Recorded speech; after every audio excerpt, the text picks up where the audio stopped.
Hello guys, welcome to my at cook channel. আজকে আমি নিয়ে চলে এসেছি কুমড়ো দিয়ে পুঁই শাকের পুঁই মিছরির রেসিপি, যেটা পুঁই শাক নয়, পুঁই শাকের যে ফুল হয় সেগুলো দিয়ে রান্না। কুমড়ো এবং পুঁই শাকের এই ফুল খুব সুন্দরভাবে কিন্তু রান্না করা যায়। দেখে নেওয়া যাক আজকের এই সহজ আর সিম্পল একটা রেসিপি। সর্বপ্রথম এখানে আমি কড়াইতে নিয়ে নিলাম পর্যাপ্ত পরিমাণে সর্ষের তেল। সর্ষের তেলটা দিয়ে দেওয়া হয়ে গেলে সর্ষের তেলের মধ্যে আমি একটা বড় সাইজের কুচিয়ে নেওয়া পেঁয়াজ দিয়ে দিচ্ছি। পেঁয়াজ এবং সর্ষের তেলটাকে এবার ভালোভাবে নাড়াচাড়া করে পেঁয়াজটাকে অল্প একটু লালচে ব্রাউন করে ভেজে নেব।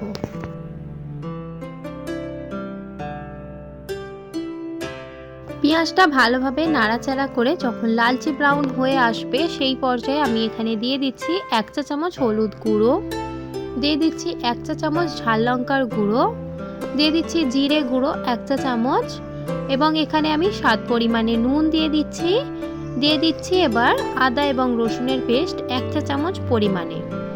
এই জাস্ট মশলাগুলো দেওয়া হয়ে গেলে এবার ভালোভাবে মশলাগুলোকে কষিয়ে নেব পেঁয়াজের সঙ্গে।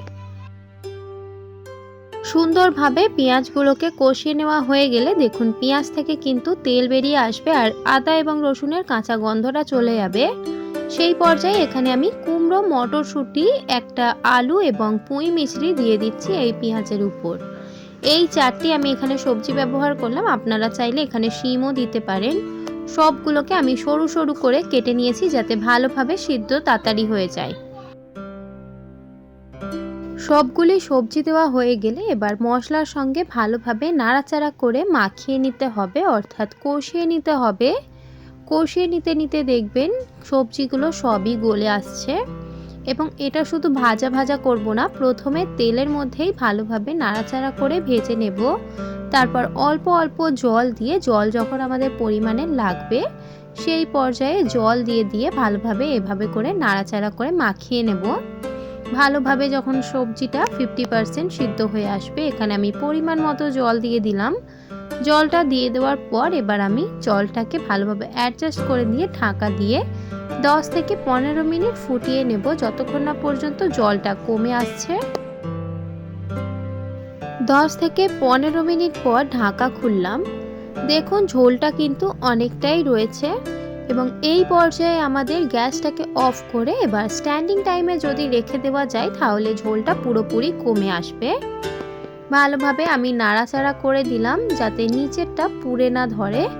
ভালোভাবে অল্প একটু 1 থেকে 2 মিনিট ঢাকা খুলে নাড়াচাড়া করে নিলেই আমাদের রেডি কুমড়ো এবং পুঁই শাকের ছক্কা বা ছ্যাঁচড়ার রেসিপি। দেখতেই পাচ্ছেন কত সুন্দর সিদ্ধ হয়ে গেছে সব সবজিগুলো। এই পর্যায়ে আমি গ্যাসটাকে অফ করে স্ট্যান্ডিং টাইমে রাখবো। আশা করি এই ভিডিওটা আপনাদের অনেক অনেক অনেক ভালো লেগেছে। যদি আপনাদের ভালো লেগে থাকে তাহলে অবশ্যই লাইক, শেয়ার অ্যান্ড সাবস্ক্রাইব করে দেবেন।